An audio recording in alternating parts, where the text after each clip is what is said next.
हाँ एवरीवन, आज के इस वीडियो में हम समझने वाले हैं हरित क्रांति तथा पंजाब पर इसका प्रभाव। ये चैप्टर 4 है। हमने यूनिट फर्स्ट में से चैप्टर सेकेंड और फर्स्ट ऑलरेडी कर लिया है।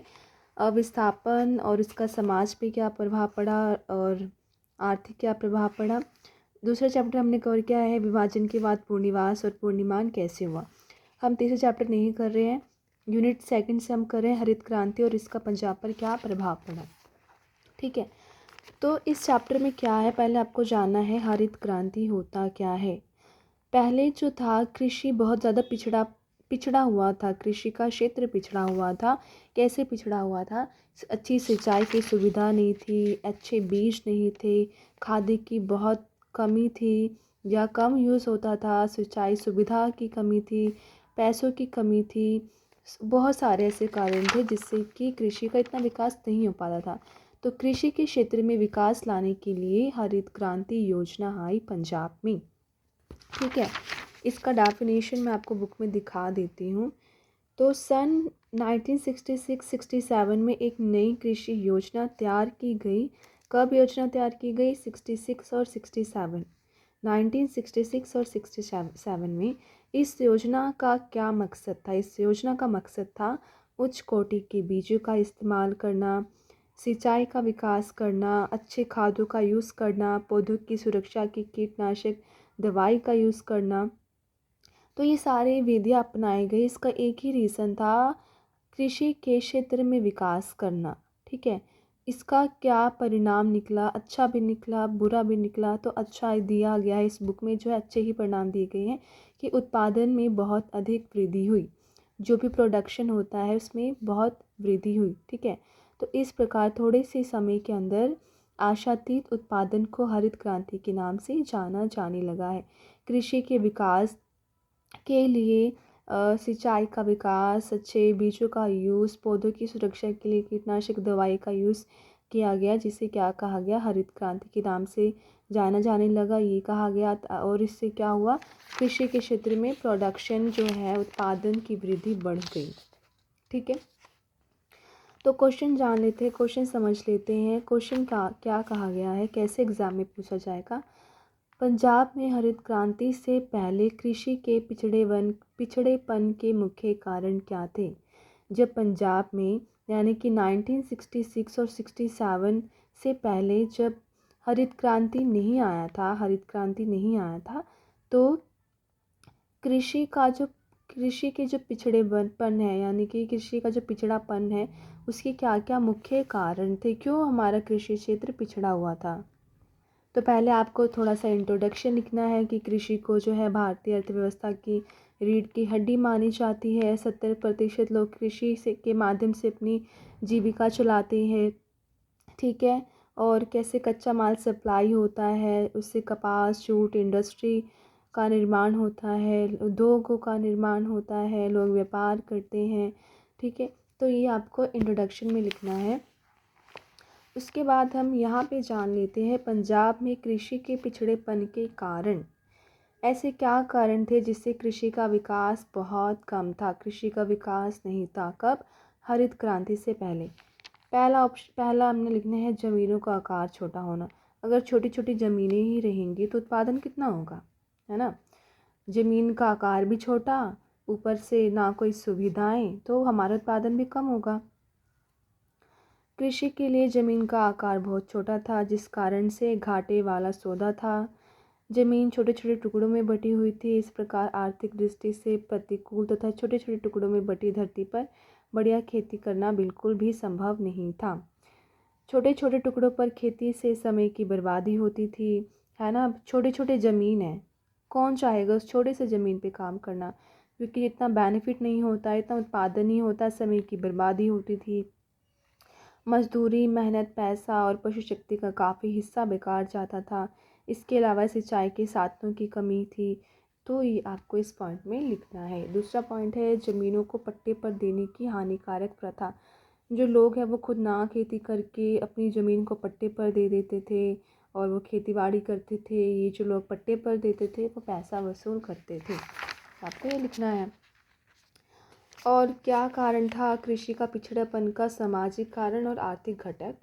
बहुत से सामाजिक आर्थिक घटक जैसे किसानों का संकीर्ण दृष्टिकोण, अज्ञानता, अनपढ़ता, अंधविश्वास। आपको पता है किसान की बात क्या, पिछले ज़माने के हर एक व्यक्ति की बात कर लो, कितने पढ़े लिखे नहीं होते थे, एक अज्ञानता होते थे, अंधविश्वास होते थे। तो ये जो कारण थे, जो सामाजिक और आर्थिक घटक थे, ये भी उत्पादन की नई तकनीकों को अपनाने में बाधा बने हुए थे।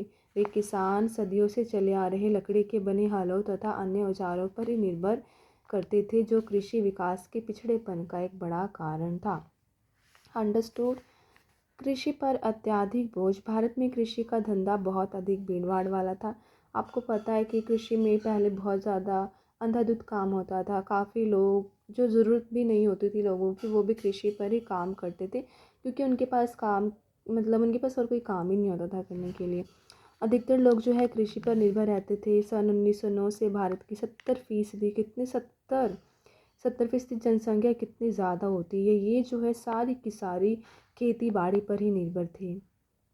भारतीय मजदूरी में क्या थी, अज्ञानता अधिक थी। कृषि छोड़कर वे दूसरे जो व्यवसाय होते थे, दूसरे जो काम थे, उनके अवसर बहुत कम मिलते थे। इस कृषि क्षेत्र में मजदूरी का स्तर बहुत कम होने के कारण प्रति व्यक्ति आय भी बहुत कम होता था, जिससे मजदूरों की कुशलता में भी कमी आई।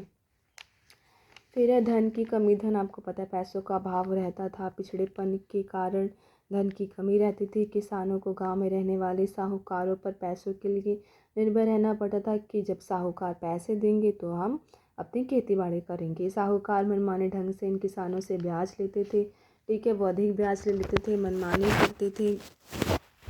ठीक है, तो ये आपको लिखना है इस पॉइंट में। धन की कमी रहती थी, उनको कर्ज लेना पड़ता था, जिससे जो कृषक थे वो डिप्रेशन में भी चले जाते थे, राइट।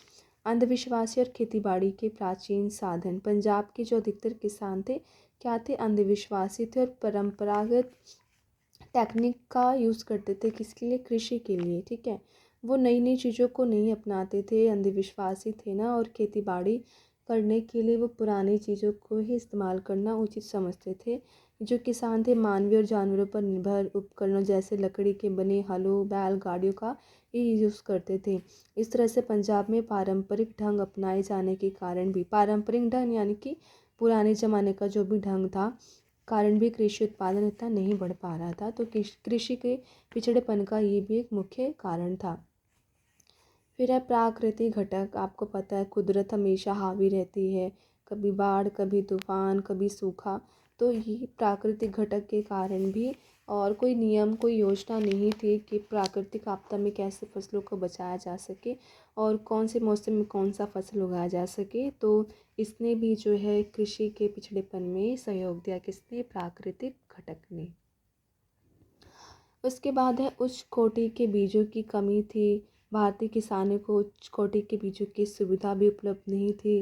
भारतीय किसान अधिकतर घटिया गुणवत्ता के बीज होते थे उन्हीं का इस्तेमाल करते थे, जिससे ज़्यादा उत्पादन नहीं होता था। जो खाद्य होते उनका बहुत कम यूज़ करते थे। भारत के किसान धरती की उपजाऊ शक्ति बढ़ाने के लिए बहुत कम खाद्यों का प्रयोग किया करते थे। बार बार या लगातार एक ही फसल की खेती करते थे। मिट्टी की उपजाऊ शक्ति कम होती चली गई इससे। ठीक है, तो बार बार एक ही फसल की खेती करने से क्या होता है, मिट्टी की जो उपजाऊ शक्ति है ना, वो कम होती चली जाती है। मिट्टी की उपजाऊ शक्ति को बढ़ाने के लिए खाली पड़ी ज़मीन में खेती करने के लिए अलग अलग प्रकार की खादों का उपयोग करना बहुत ज़रूरी था। लेकिन हमारे गरीब खेतिहरों के पास इतनी कीमती खादें खरीदने के लिए पैसे ही नहीं होते थे, इसलिए वो खादों का या तो बहुत कम यूज़ करते थे या अच्छी गुणवत्ता वाले खादों का यूज़ ही नहीं करते थे। तो ये भी एक कारण था कृषि के पिछड़ेपन का। और आपको तो पता है पहले सिंचाई सुविधा की कितनी कमी रहती थी। पानी खेती बाड़ी की जान हुआ करता है, लेकिन जब पानी ही नहीं रहेगा तो कैसे खेती बाड़ी की जान होगी, राइट। तो खेती बड़ी अधिकतर वर्षा पर निर्भर करती थी कि जब वर्षा होगी तो खेती होगी, वरना बहुत कम खेती बाड़ी करते थे। हमारे देश में वर्षा कभी भी नियमित नहीं होती। आपको पता है कभी बारिश आती है अपनी मर्जी से, कभी नहीं आती है मौसम के अनुसार। अंग्रेजों के समय में सिंचाई की कुछ सुविधाएं उपलब्ध हुई, लेकिन वह बहुत ही कम थी। इन सुविधाओं का कुछ गिने चुने किसान ही लाभ उठाते थे। नियमित और विश्वसनीय पानी की आपूर्ति की कमी के कारण उपज का कम होना स्वाभाविक ही था। तो यही सारे कुछ घटक है जिनसे स्पष्ट होता है कि बेसिकली सुविधाओं की कमी के कारण ही पंजाब में हमेशा खेती बाड़ी के उत्पादन में कमी रही है। 10 पॉइंट है, 10 पॉइंट आप याद रखना। अगर आप खुद से बना सकते हो, खुद से बना के लिख कर आ जाना, ताकि आपको पूरे की पूरे नंबर मिलना, मतलब मैक्सिमम नंबर आपको मिल जाए। पूरे नंबर तो नहीं मिलते हैं शायद, राइट। फिर आपका इसी चैप्टर में क्वेश्चन सेकंड है, आधुनिक कृषि कार्य योजना के मुख्य लक्षणों तथा पंजाब पर इसके प्रभावों का वर्णन करें। आधुनिक कृषि कार्य योजना, इसका मतलब समझ रहे हो? इसका मतलब है आपका हरित क्रांति से है। आधुनिक इसलिए कहा गया है क्योंकि हरित क्रांति जो है, पिछड़ी कृषि जब हमारी थी, पिछड़ी हुई कृषि थी, उसको छोड़कर आधुनिक कृषि आई, आधुनिक चीज़ें आई, उच्च कोटि की बीज आए, सिंचाई की सुविधा आई, है ना, और कीटनाशक दवाइयों का यूज़ होने लगा। तो ये आधुनिक चीज़ें आई, तो इसे कहा गया है आधुनिक कृषि कार्य योजना। उसके क्या बताना है, मुख्य लक्षण बताना है, और पंजाब पर इसका क्या प्रभाव पड़ा। या क्वेश्चन ऐसे भी पूछ सकते हैं, हरित क्रांति के बारे में आप क्या जानते हैं, इसे पंजाब में कब शुरू किया गया। कब शुरू किया गया, 1966 और 67 में। आप इसके बारे में क्या जानते हो, हरित क्रांति के बारे में, कि जो ये योजना थी इसके अंतर्गत उच्च कोटि के बीजों का यूज़ कराना था, नई सिंचाई, नहरी सिंचाई का विकास कराना था, उत्तम खादों का यूज़ करना था, ताकि उत्पादन में वृद्धि हो सके। ये था आपका हरित क्रांति का डेफिनेशन। ठीक है, उसके बाद हम देख लेते हैं इसकी विशेषताएं क्या थी। विशेषता में आपको ये लिखना है, पहली विशेषता थी उच्च कोटि के बीजों का प्रयोग करना, ये विशेषता है। बहुमुखी खेती करना, मतलब हर प्रकार की खेती करना, इनके एक ही प्रकार की खेती करना।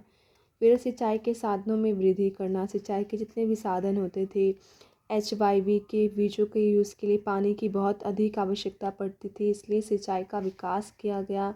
सूखे और अकाल की स्थिति से निपटने के लिए इससे सिंचाई से सहायता मिली। कृत्रिम खादों का प्रयोग किया जाने लगा, उत्पादन को बढ़ाने के लिए मात्रा में कृत्रिम खादों का यूज़ किया गया। ठीक है, रासायनिक खादों के प्रयोग से जो है उत्पादन में बहुत ज़्यादा ही वृद्धि हुई, ये आपको लिखना है।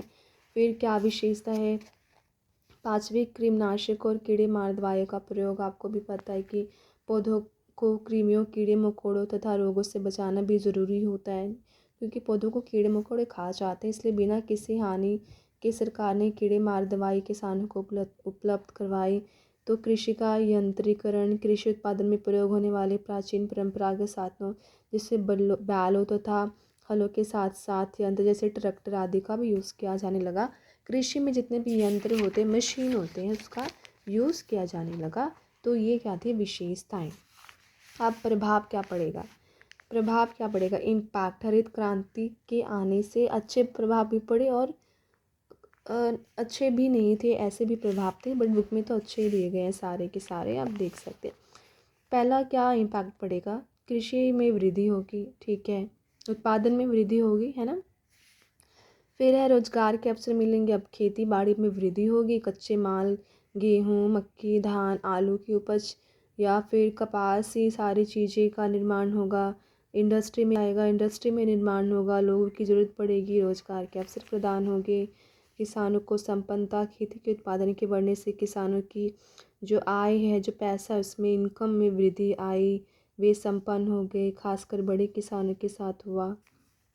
ठीक है, अगला जो पॉइंट है, खाद्यान्नों के आयात में कमी। हरित क्रांति का सबसे बड़ा यही लाभ था कि जो खाद्यान्नों का उत्पादन बढ़ने से उनके आयात में भारी गिरावट आई। भारतीय खाद्यान्नों के मामले में आत्मनिर्भर हो गए और केंद्रीय कोष में पर्याप्त स्टॉक इकट्ठा हो गया। ओके, उद्योग तथा कृषि के मध्य संबंध बनने स्टार्ट हो गए, कृषि से और उद्योग के बीच संबंध स्थापित हुए, क्योंकि कृषि से जो भी उत्पादन होता था वो इंडस्ट्री में जाता था। ठीक है, किसान बाजार केंद्रित बन गए, बाजार स्थापित होने लगे, नई तकनीकों के आने से किसानों का एक प्रकार से जो है अच्छा ही हुआ। अब जो है बाजार केंद्रित बन गए, भाव ये है कि उन्हें कुछ खरीदने के लिए अधिकतर बाजार पर निर्भर रहना पड़ता था, उत्पादन को बेचने के लिए बाजार में जाना पड़ता था। पूंजीवादी कृषि हुआ, खेती बाड़ी करने से लोग अच्छा पैसा कमाने लगे, अच्छा पैसा कमाने से खेती में अपना इन्वेस्ट करते थे और वो अच्छा पैसा कमाते थे, तो ये एक पूंजीवादी कृषि भी हुआ। किसानों के दृष्टिकोण में अंतर आया। भारत जैसे अविकसित देशों में जहाँ पर अधिकतर किसान अनपढ़, अंधविश्वासी थे, जादू टोनों में विश्वास रखते थे, हरित क्रांति का गहरा प्रभाव पड़ा। किसान अपनी किस्मत को धरती की कम उपजाऊ पैदावार का कारण मानते थे, लेकिन बाद में जो है किसानों के दृष्टिकोण में चेंजेस आया। फिर इंडस्ट्री में विकास हुआ। हरित क्रांति के आने से मशीनें, ट्रैक्टर, हार्वेस्टर, थ्रेशर, इन सब की जो हरित क्रांति आने से मांग बढ़ गई। जितने भी चीज़ें किसान यूज़ करते हैं इनकी मांग बढ़ गई, तो इससे इंडस्ट्री का क्या हुआ, विकास हुआ। फिर आप क्लास में लिख देना निष्कर्ष। ठीक है, तो ये था आपका चैप्टर हरित क्रांति का। वीडियो अच्छी लगी हो तो प्लीज़ लाइक करें, कमेंट करें और चैनल को सब्सक्राइब करें। Thank you so much. इसके बाद हम अगला चैप्टर पढ़ेंगे, वो वीडियो मैं आपको बता देती हूँ कौन सा पढ़ेंगे।